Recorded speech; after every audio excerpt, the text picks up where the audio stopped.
தேவபிதா எந்தன் மேய்ப்பனல்லோ, சிறுமை தாழ்ச்சி அடைகிலனே.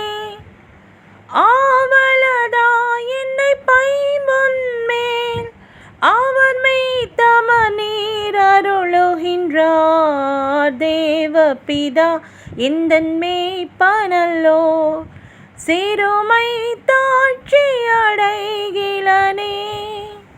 ஆத்துமம் தன்னை குளிர பண்ணி அடியேன் கால்களை நீதி என்னும் நேர்த்தியாம் பாதையில் அவர் நிமித்தம் நிதமும் சுகமாய் நடத்துகின்றார். தேவபிதா எந்தன் மேய்ப்பனல்லோ, சிறுமை தாழ்ச்சி அடைகிலனே.